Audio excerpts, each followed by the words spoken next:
दोस्तों नमस्कार। देखिए इस वीडियो में एक पढ़ी लिखी महिला ने किस प्रकार इन छपरी लड़कियों को आईना दिखाया, जो आए दिन हमारे समाज के साधु संतों पर कुछ न कुछ उंगलियां उठाती रहती हैं। एक पत्रकार के सवाल के जवाब में इस महिला ने किस तरह से अपनी बात रखी, आपको इस वीडियो में इस महिला की बात देखनी और सुननी चाहिए। वीडियो पसंद आए तो लाइक और शेयर कर देना प्लीज़। इतना जानना चाहता हूँ, क्या प्रेमानंद जी की बात से आपकी सहमति है? आप समर्थन करते हैं महाराज जी का? मैं पूर्णतया समर्थन करती हूँ, क्योंकि महाराज जी ने कोई ऐसी गलत बात कही नहीं है।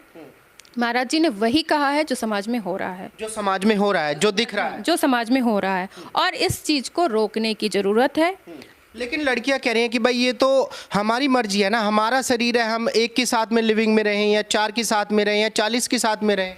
देखिए, आप जंगल में जाके रहिए, कोई दिक्कत नहीं, लेकिन आप समाज में रहेंगे तो समाज के तरीके से रहना होगा। बिल्कुल, मैं कहती हूँ अनुच्छेद 21 आपको स्वतंत्रता देता कि आप किसी के साथ रहिए, लिविंग रिलेशन में किसी के साथ रहिए। लेकिन जब कोई घटनाएं होती हैं, जब कोई दिक्कत होती है, तो फिर लोग कहते हैं समर्थन करो, कैंडल मार्च करो। क्यों करो? मैं तो कहती हूँ बिल्कुल करने की जरूरत नहीं करना चाहिए, बिल्कुल नहीं करना चाहिए। मरने दो जिनको जहाँ मरना, कोई काट के फेंक रहा है, कोई मार के फेंक रहा है, कोई सूटकेस में फेंक रहा है, मरने दो। लिविंग के बाद इनको जो समर्थन कर रही हैं, क्या वो उन लड़कियों को ये भी बताएंगे कि तुम्हें लिविंग में रहने के बाद कोई अधिकार नहीं है कि आपको प्रॉपर्टी में कोई हिस्सा मिलेगा? आपके बच्चा अगर आपके बीच में आता है तो उस बच्चे के क्या अधिकार होंगे? कुछ नहीं है। आप शादी करती हैं, आपका कोई विवाह विच्छेद होता है तो उसमें आपके अधिकार हैं, आपके बच्चे के भी अधिकार हैं, आपके भी अधिकार हैं, आप कानूनी रूप से लड़ सकते हैं। जब हम सीधे सीधे चलते हैं तब तो समाज में कानून में महिलाओं को नाक रगड़ना पड़ जाता है उसके अपने अधिकारों के लिए। और जब आप लिव इन में रह रही हैं, जब आपको कोई अधिकार ही नहीं है तो उससे नुकसान किसका है? लेकिन पांडे जी, जो महिला है, महिला सुरक्षा की बात करती है, महिलाएं जो फेमिनिस्ट, सो कॉल्ड फेमिनिस्ट अपने आप को बताते हैं, वो उनका भी एक महिला का रिसेंट बयान है कि भाई गाड़ी लेने जाते हैं तो टेस्ट ड्राइव करके देखते हैं। शादी से पहले लड़का लड़की अगर इंटीमेशन करते हैं तो तब क्या दिक्कत हो जाती है?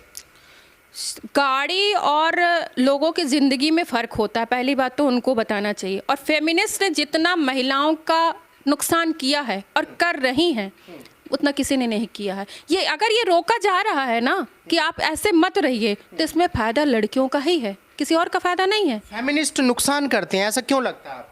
अब आप इसी बात को, प्रसंग को ले लीजिए। वो कह रही है लिविंग रिलेशन बहुत अच्छा होता है, टेस्ट ड्राइव लेना चाहिए।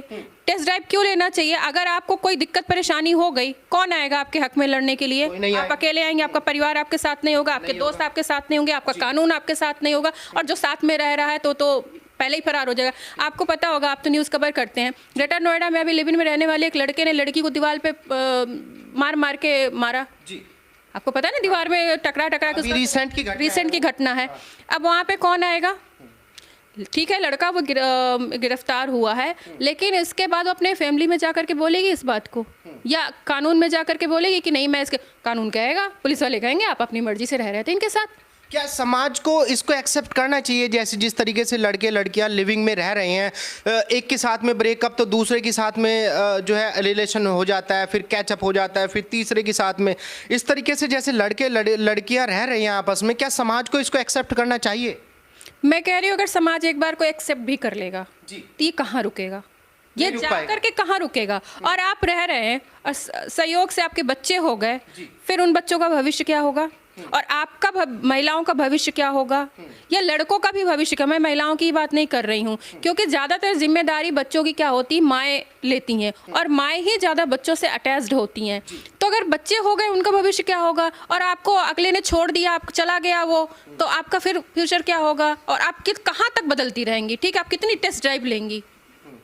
कहीं तो जाके आपको रुकना पड़ेगा। तो ये इससे क्या मिलेगा आपको? आपका ही जीवन खराब होगा ना। जिंदगी भर के लिए साथ निभाना होता है, अगर उसके साथ में 2-4 महीने या 2-4 साल शादी से पहले निकाल ले आदमी। एक महिला ने तो यहाँ तक भी बोल दिया कि भाई जो महिलाएं हैं वो अपनी ज़िंदगी का डिसीजन लेती हैं शादी के वक्त, और शादी के बाद लड़के जो है नपुंसक इम्पोर्टेंट बिगड़ जाते हैं, तो तब लड़कियों की ज़िंदगी खराब हो जाती है। इससे अच्छा है पहले ही टेस्ट कर लीजिए। तो आपको ये टेस्ट क्यों करना है? अगर आपको इतना ही टेस्ट करना है तो उसका मेडिकल करा लीजिए। आप उसका मेडिकल करा लीजिए। आपको अगर ऐसी कोई दिक्कत समझ में आ रही कि लड़का ऐसा ना निकल जाए, क्योंकि माँ बाप फैमिली जब शादी करते हैं, आपको पता है कि जब शादियों के लिए हम जाते हैं, रिश्ते लेकर के कहीं जाते हैं, तो हम इतना ठोकते पीटते हैं। ज़्यादातर तो हमारे समाज में रिलेशन में ही शादी करना पसंद करते हैं, अपने जानने वालों में शादी करना पसंद करते हैं, सिर्फ इसीलिए कि कम से कम कोई ऐसी गलती ना हो कि गलती से कुछ ऐसा मिस्टेक हो जाए। लेकिन बहुत बार हम जानने के बाद भी गलती हो जाती हैं। लेकिन ये तो कोई बात नहीं है कि आप टेस्ट ड्राइव करेंगे, कोई सामान तो है नहीं। अगर आपको शंका है, आप बिल्कुल पहले ठोक बजा लीजिए, मेडिकल करवा लीजिए। अगर आपको ऐसी कोई चिंता है, शंका है, तो आप पहले मेडिकल करा लीजिए। लेकिन लड़कियां कह रही हैं कि भाई जो महाराज जी ने बोला है कि भाई वैश्या को वैश्या नहीं कह सकते आज के टाइम पे। कह रहे जिन लड़कियों को इज्जत देनी चाहिए, भले ही हम लिविंग में रह रही हो, हमें इज्जत मिलनी चाहिए, लेकिन महाराज जी उसको हमारी इज्जत को डाउन कर रहे हैं, हमारी डिसरेस्पेक्ट कर रहे हैं महाराज जी। देखिए, मैं पहली बात तो साफ कर दूं कि ऐसे लड़के हों और चाहे ऐसी लड़कियां हों, किसी को समाज में अच्छी नज़र से नहीं देखा जाता है। जो लिविंग में रह रहा होगा वो समाज में क्या अच्छी नज़र से देखा जाएगा उसको? कोई उसको अपने घर पे बुला के बैठाएगा उस लड़के नहीं को? बैठाएगा।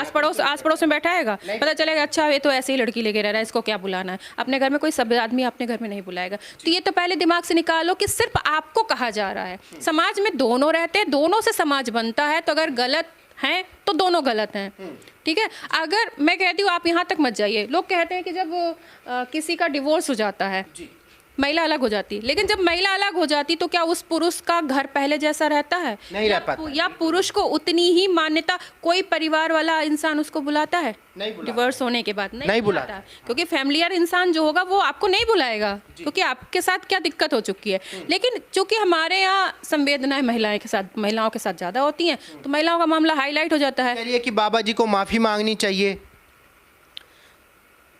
बाबा जी ना माफ़ी मांगेंगे और ना मांगना चाहिए। ना मांगेंगे ना मांगना चाहिए। ना मांगना चाहिए। क्यों लगता है? उन्होंने अभी इसके बाद, मेरे ख्याल से शायद उसके बाद ही आया है कि अगर जो जिस प्रवृत्ति का है वो उस प्रवृत्ति का ही रहेगा। आप उसके लिए कुछ भी अच्छा करके दे दीजिए, वो उसी जगह पे जाएगा। जैसे कीड़ा ना, नाली का कीड़ा, जैसे उन्होंने कहा कि नाली का कीड़ा वहीं रहना पसंद करेगा, तो आप में ही रहना पसंद करेगा। उसको आप अच्छा रास्ता दिखाएंगे। वो कहते हैं ना कि अगर गंवार को आप समझाने जाएंगे तो वो आपके ही सर पे लाठी मारेगा।